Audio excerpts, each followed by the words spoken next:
Could this bacteria kill you in 48 hours? Let's find out. Imagine waking up one morning with just a slight fever and muscle pain, thinking it's nothing more than a common cold. But within 48 hours, you're fighting for your life. Sounds like the plot of a horror movie. Well, this is real, and it's happening in Japan right now.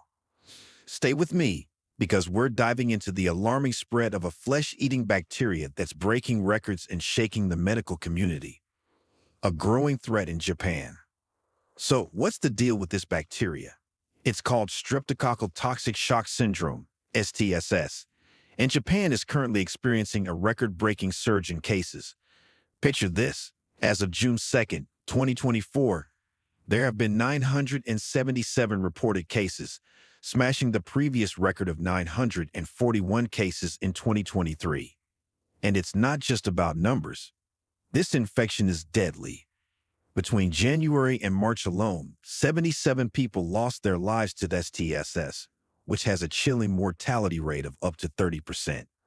To put that in perspective, that's almost 1 in 3 people. What makes this bacteria so dangerous? The culprit behind STSS is group of Streptococcus, GS, a bacteria you might know for causing strep throat in children. But here's where it gets scary. In rare cases, this seemingly harmless bacteria can turn invasive. It produces a toxin that allows it to infiltrate the bloodstream, leading to severe illnesses that can escalate frighteningly fast. Think about this. One day you're feeling a bit off, maybe a fever, some muscle pain, and a touch of vomiting. But then suddenly you're hit with low blood pressure, swelling, and multiple organ failure. It's a rapid descent from minor symptoms to life-threatening complications. Who is most at risk?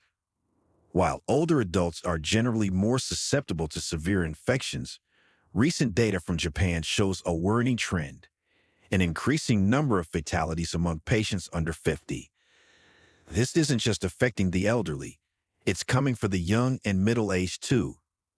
Other risk factors include having cuts or injuries that break the skin, underlying health conditions like diabetes, and even alcohol use disorder.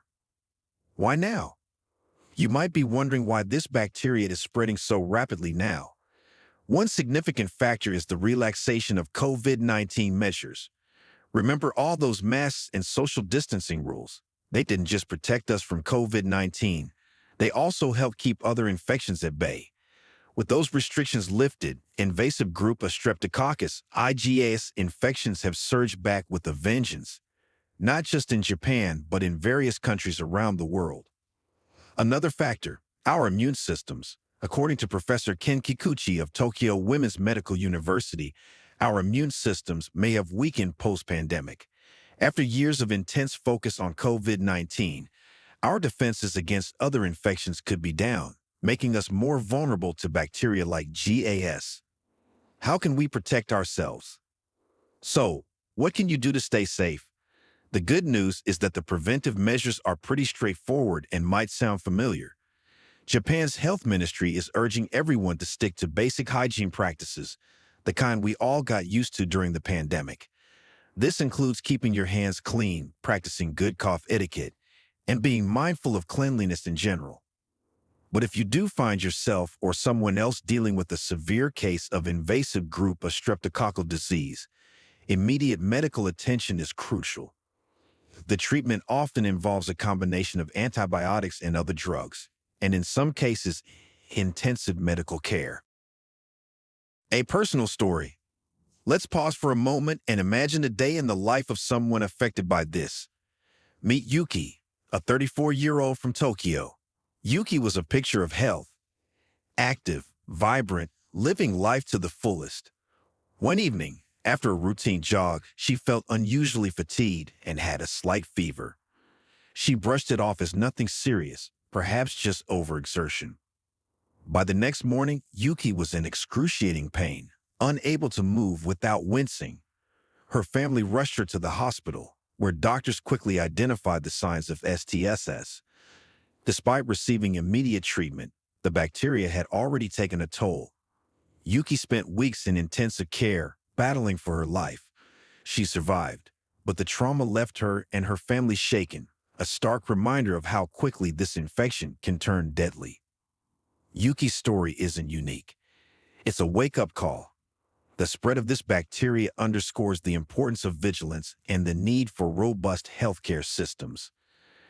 It's a reminder that while we may have conquered one pandemic, other threats are always lurking. So, where do we go from here? The fight against STSS isn't just about medical treatments and hygiene practices. It's also about awareness. The more people know about the risks and symptoms, the quicker they can seek help.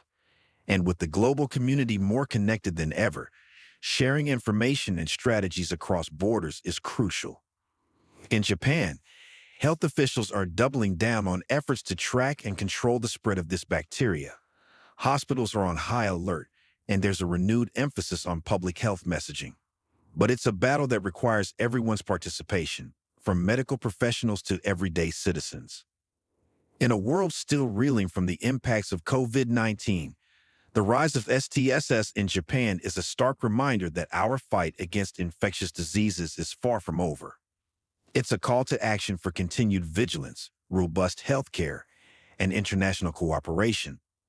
Stay informed, stay safe, and let's look out for each other.